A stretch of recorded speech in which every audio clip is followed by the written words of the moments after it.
Hello friends, આજે આપણે બનાવીશું વેજ રગબી। એના માટે આપણે એમાં ઉમેરીશું ગાજર, કોબી અને કેપ્સિકમ। તેમાં તમે આદુ અને મરચાંનું મિશ્રણ પણ ઉમેરી શકો છો।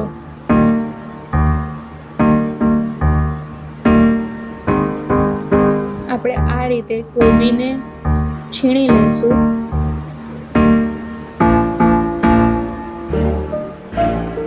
તેમજ ગાજરને પણ આપણે આ રીતે મીડિયમ સાઈઝમાં છીણી લઈશું।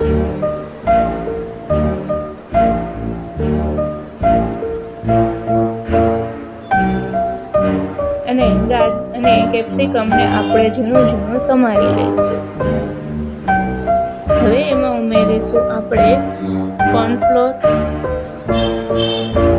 અને તેનાથી 3 ગણો ચોખાનો લોટ।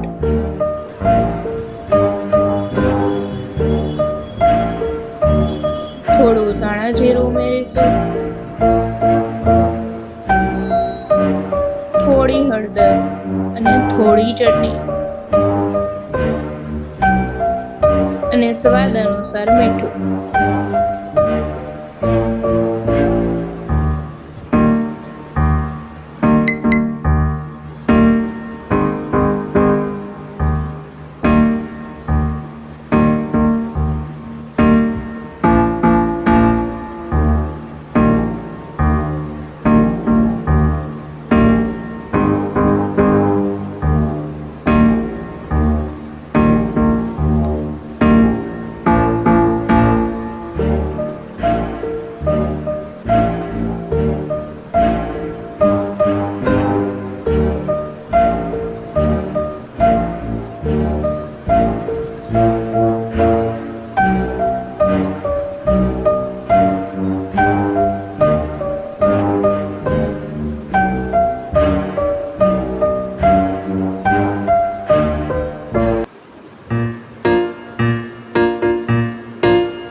હજુ વધુ તીખું બનાવવા માટે મરીનો ભૂકો પણ થોડો ઘણો ઉમેરી શકો છો, અથવા તો ચટણી વધારે ઉમેરી શકાય। હવે રગબી રોલ મારા બાળકને તો ખૂબ જ ભાવે છે અને હું પણ એને મસ્ત ખુશી ખાઉં છું।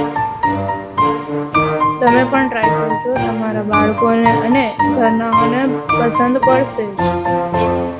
અને આ ખાવા માટે પણ હેલ્ધી છે। આમાં કોઈ પણ એવી વસ્તુઓ ઉમેરેલી નથી કે જે તમારા હેલ્થને નેગેટિવલી ઇફેક્ટ કરે।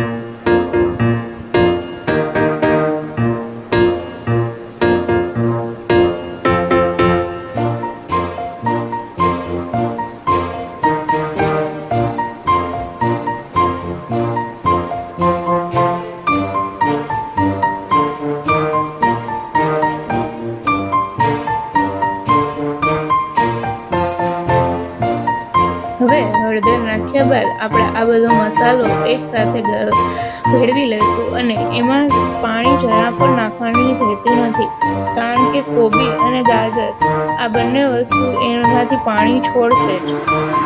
એટલા માટે જરૂર લાગે એમ 3:1 રેશિયોમાં તમારે રાઈસ ફ્લોર અને કોર્નફ્લોર ઉમેરતું જવાનું છે અને જ્યાં સુધી એ મિશ્રણ આપણે લોટ બાંધ્યા જેવું બની ન જાય ત્યાં સુધી એને મિક્સ કરવાનું છે।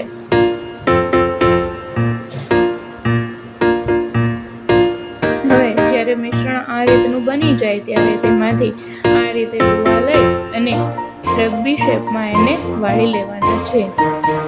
આ રીતે જેમ તમે રગબી શેપમાં વાળશો તો અંદરથી કાચા રહેવાની શક્યતા ઓછી રહેશે। જો ગોળ વાળશો તો એને તળતા પણ વાર લાગશે અને બારે લાલ થઈ જશે અને અંદરથી કાચા રહેવાની શક્યતા રહેશે।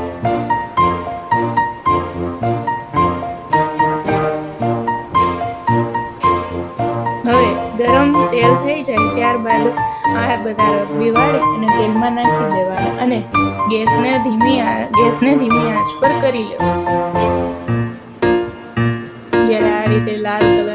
થઈ જાય એટલે એને બહાર કાઢી લેવા.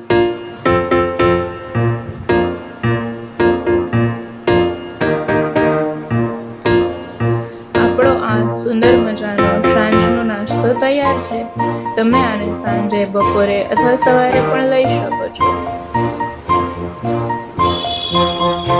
અને માયોનીઝ, ચટણી અને સોસ સાથે પણ ખાવાની મજા આવે છે. Thank you guys. Please like, share and subscribe. Goodbye.